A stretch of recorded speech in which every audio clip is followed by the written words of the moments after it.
Hello, and welcome to The Marketing Architects, a research-first podcast dedicated to answering your toughest marketing questions. I'm Elena Hingle. I run the marketing team here at MA, and I'm joined by my two co-hosts, Angela Voss, our CEO, and Rob DeMars, our Chief Creative Officer. Hello. Hello. So we're back this week to answer any and all of your marketing questions, always trying to root our answers in data, research, and what drives business results. This time we're tackling another hot topic in marketing, the debate between targeting your marketing on a narrow, strictly defined audience versus trying to reach as broad of an audience as possible. What approach is right? Before we dig in, I want to turn the clock back about a decade to when we were not just an agency, but also a product company. We developed, marketed, and eventually sold the HurryCane, which was an alternative to ordinary walking canes. And this cane eventually became the #1 selling cane in the United States. I was not a part of the agency at this time, but there's one story from the HurryCane days that's become a little bit of a legend here. And I think it's a good example of why defining who your audience is and then how you reach them matters so much. So Rob, you were here 10 years ago, so I'm going to hand it off to you. Yes, I was. I feel like we should be playing that Bob Dylan song, This is a Story of the HurryCane. Do you know who Bob Dylan is? I know who Bob Dylan is, yeah. Okay, fantastic. All right, so the HurryCane, yes, we developed a really amazing cane. And you're like, are you kidding me? Like, it's a walking stick. How can you make a walking stick better? But we have an amazing cane. Call it the all-terrain cane, the cane that stands alone. We really thought it really kind of hipped up the cane and made it something that consumers would love. And so we took a mass TV approach, but really we're going narrow casting at first. And we targeted the elderly folks, of course, that probably needed a cane. Ultimately, we were disappointed with that initial result. We looked at the media strategy and thought, you know what, we have an opportunity to buy a national football. Let's just try a broad approach and see what happens. And sure enough, the response exploded, which was crazy because you're like, wow, do we have all these people that, use canes, watch football? And the answer was no. We realized there were people buying canes that didn't even use canes because at the end of the day, they probably had either a parent or a grandparent that had issues with mobility, and why not buy them the best cane on the market? And that really took off. At the end of the day, we were able to look at the data and we were able to continue to make the cane even better and cooler and more attractive to a broader audience using really cool stylized colors and continue to refine the design so it just continued to look really great and perform really great. And that launched HurryCane into becoming the #1 selling cane in America. But it was really that tipping point when we said we're going to walk away from a narrow casting approach, put this thing on football and see what happens. We had that happen too with Stuffies, now that I think about it, which was another one of our products. Stuffies was a child's toy, a stuffed animal with 7 secret pockets that you could put your toys in, your colors in, whatever. And same thing, started with the moms, as a target audience, and ultimately ended up finding out that it was the grandmas that were the biggest buyers of Stuffies for their grandchildren. I remember that Hallmark ended up being one of our, if not the best performing media channel out there for television, and we just wouldn't have thought that. We ended up developing a whole campaign around it. Yeah, we ended up tailoring the message directly to grandmas. Absolutely. Right. Yep.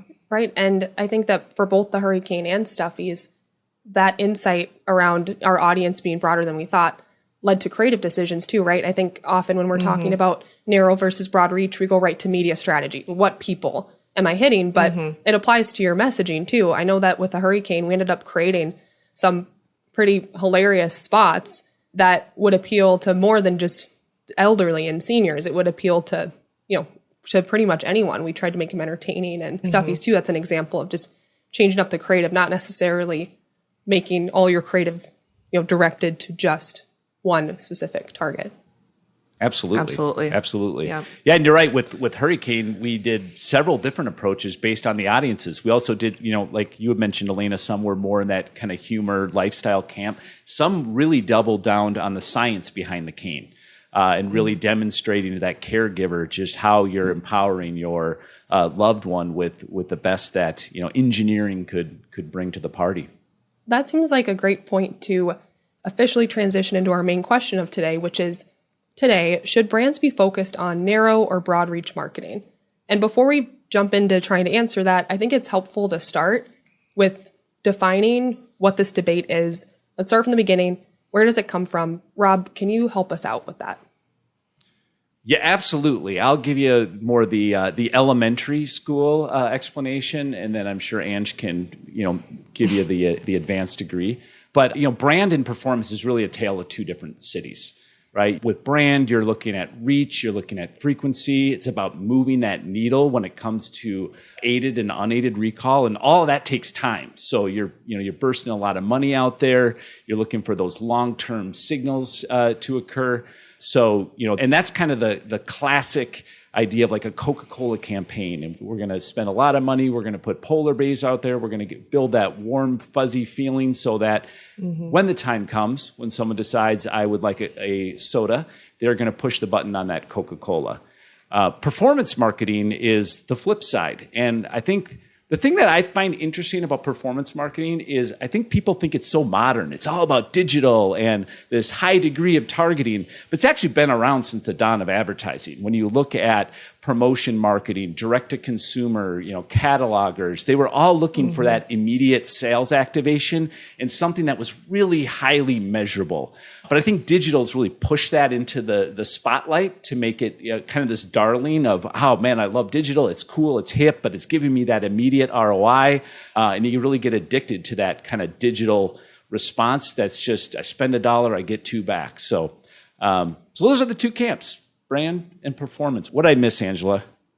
No, I think you're hitting it well. I think, you're right. It's been around, but I do think that, especially as it relates to high reach channels, the Coca-Colas and the Procter & Gambles of the world, and I think just largely people have thought of TV as a brand building channel. The growth of internet created dependency, data adoption, targeting ability, and things that smart marketers got really excited about, but maybe got too dependent upon, thereby kind of forgetting and letting the power of reach and the power of brand kind of go by the wayside. Now I feel like we're swinging back a little bit.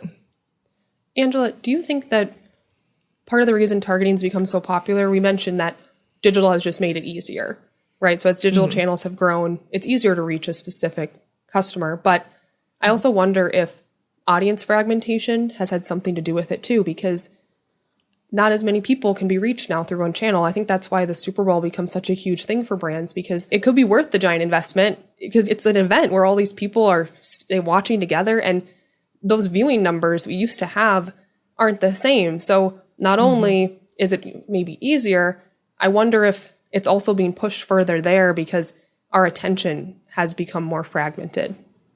Absolutely. I think you're totally right. I also think that it feels from a marketer standpoint like if they've got access to the data regarding consumer behavior, preference, interest, it almost feels wrong to not be using that to their advantage.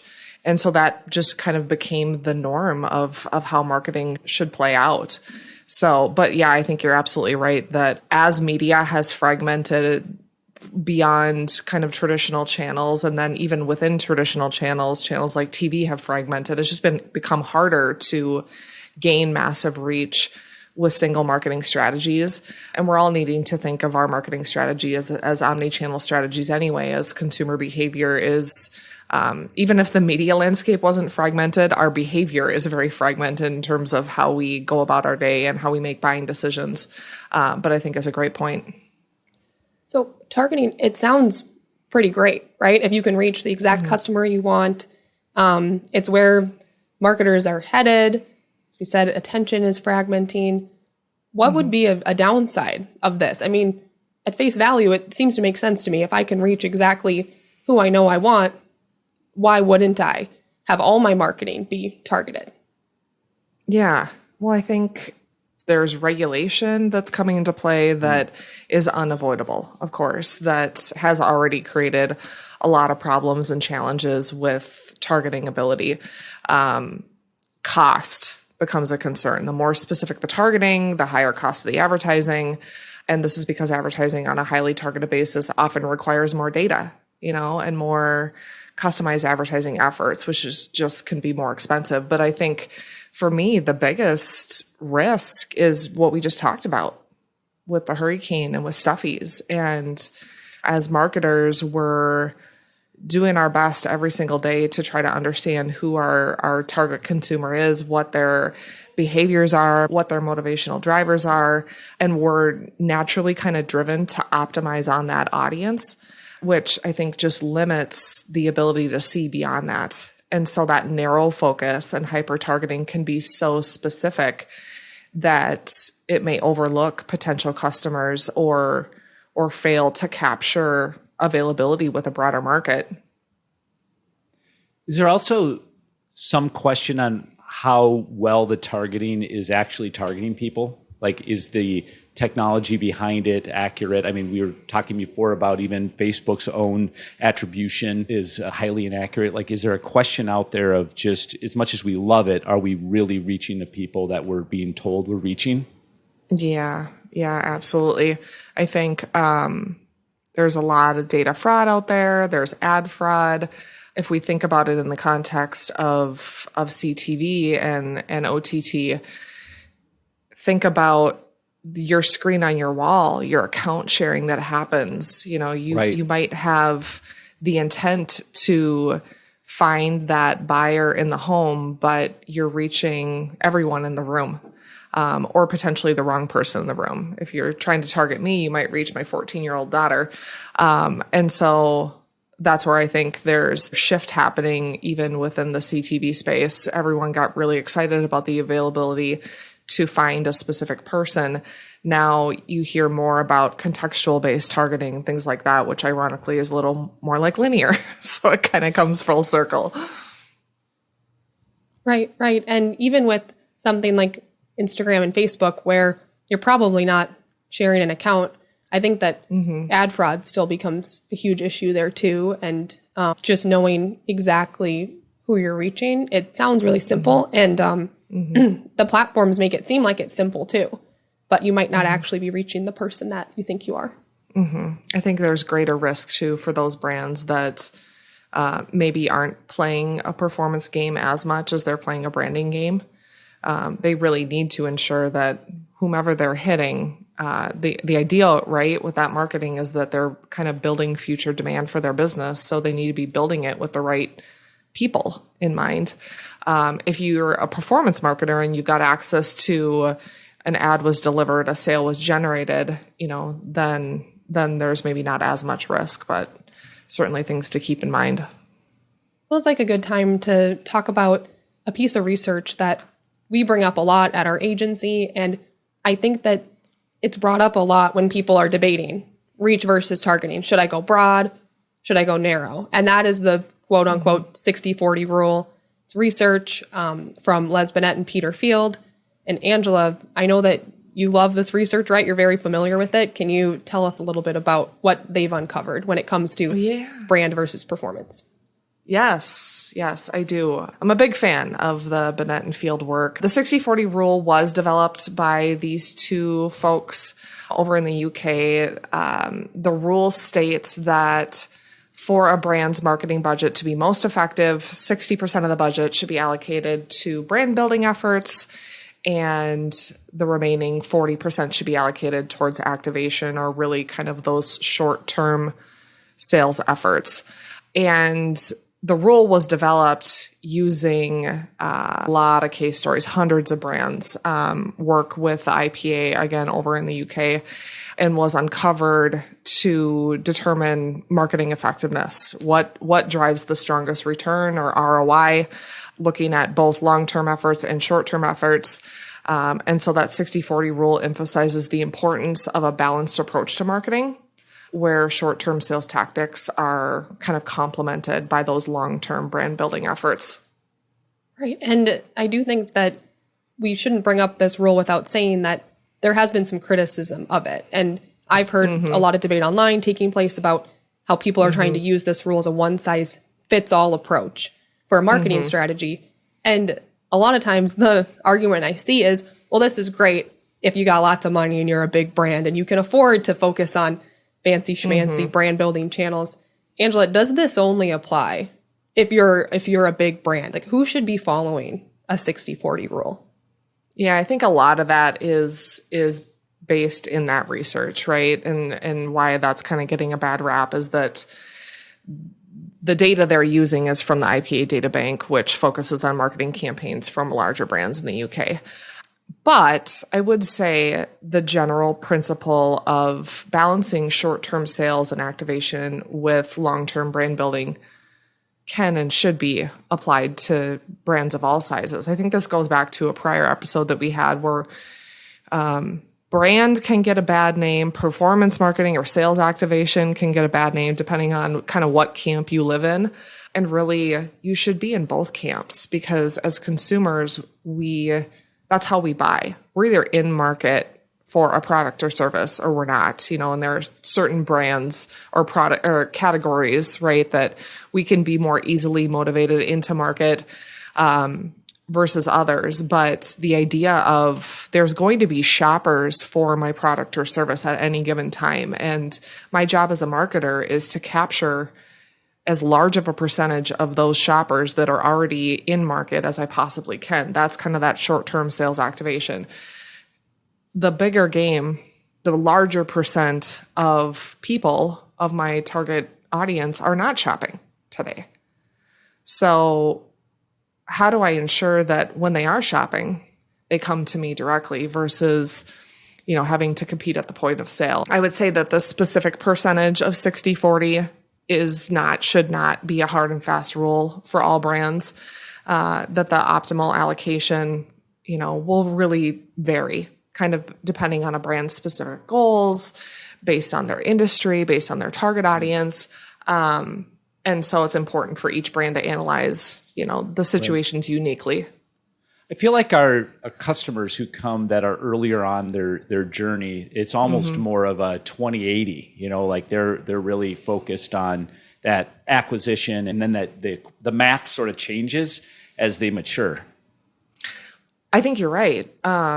I think this gets a little into kind of our method of television versus, any other approach. But I think the appeal that we have as an agency for brands trying to get into television is that we do embrace that mindset of bothism that we talked about in a different episode of like, we use TV to capture that in-market demand and prove to clients that it's there, through our attribution modeling. But also, let's not limit what we can do in television by only looking at that short-term sales activation.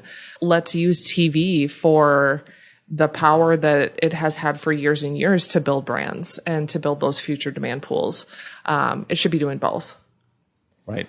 So, Angela, say that I'm a CMO who's hired at a startup and it's a new company. They're still trying to figure out product market fit. When do you start to think about reach? I mean, what if you join and oftentimes marketing is under a lot of pressure? We need this customer at this price. We need it now to keep the business going. When do you know that it's time to focus on reach? Do you believe do you focus on reach from the beginning? So like the HurryCane, you don't miss out on who your customer really is? Or is there no perfect time? I would love to know your thoughts on that. Yeah. I think, a brand in their early phases should be, they're going to have developed their product or service kind of around a consumer need. So they're going to have an idea, right, of who that consumer is, how they should be able to reach them, what channels reach can be attained. But I do think it's a good idea, just as we did, to think a little outside the box. You've developed this product or service with that consumer in mind, but who else might it serve? Beyond kind of that initial experimentation so that you're as broad as you could possibly be at the start of your journey, the timing in which sales activation should shift to more branding is somewhat of $1 million question. So I don't know if I'm going to be able to come up with it, but at end field, I think it's a fairly dated recommendation. They talk about once you've attained kind of this share of voice threshold, which they suggest, a range of 20 to 25% as a general guideline, kind of once you're at that point against your competition, then you should be shifting more of your focus towards brand building efforts. Again, that feels fairly dated, as in today's world, the fragmentation of competing brands would make that really difficult. We kind of recommend that brands look to channels that drive reach when they've got 3 conditions met. Number 1, sales activation is just beginning to feel more difficult, right? Every additional dollar invested isn't returning at the rate that you need it to. Secondly, you feel your consumer journey is really well optimized for success. I think everyone can always improve, but there aren't leaks in the bucket that will become problematic with an influx of new customers. And then thirdly, your business can scale. I'm speaking again of TV here. As we've said before, TV will drive both immediate sales and sustained sales through future demand creation. We've seen that businesses that have even been around for north of 50 years add TV to their marketing mix and grow their new customer accounts by 250% in a single year. So you have to kind of be ready for that. And then I guess if I was to add another one, there's probably another one.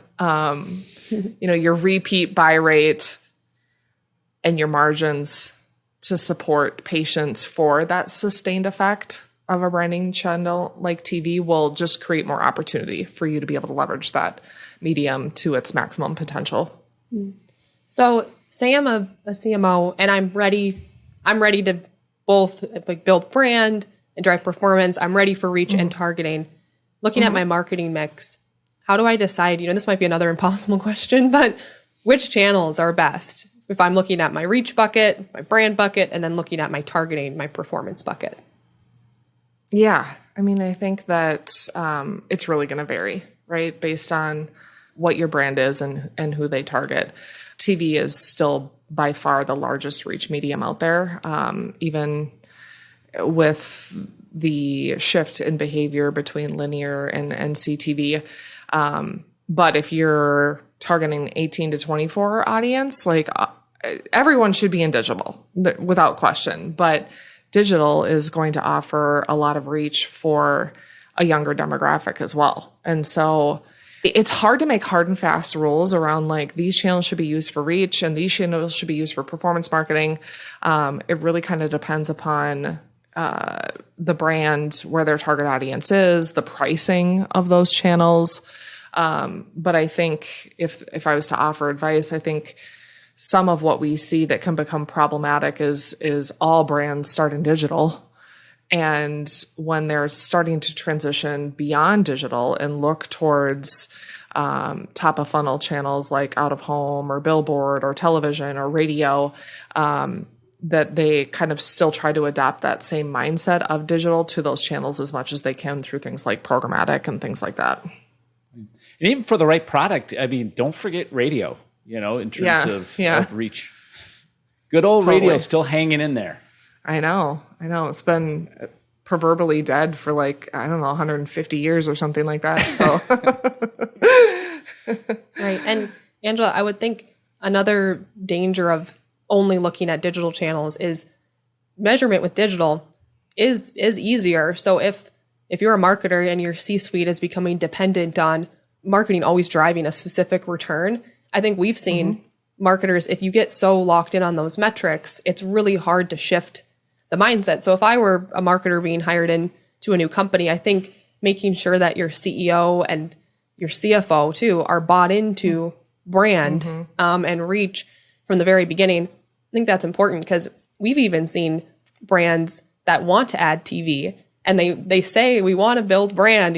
They say they're bought in, but when the rubber hits the road, they're like, all right, well, where is my metric, right? Where is the exact number? And sometimes you have to add value to, okay, what's also happening beyond just this specific sale. When you're investing in reach channels, they're going to have impacts to your business that go beyond what targeting is capable of.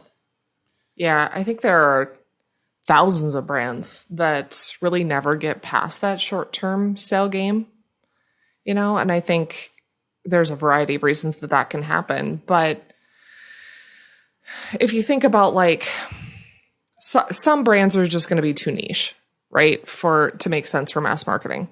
Like, I don't know, I'm trying to think of something off the top of my head. Underwater hockey sports equipment might be not a good fit for television.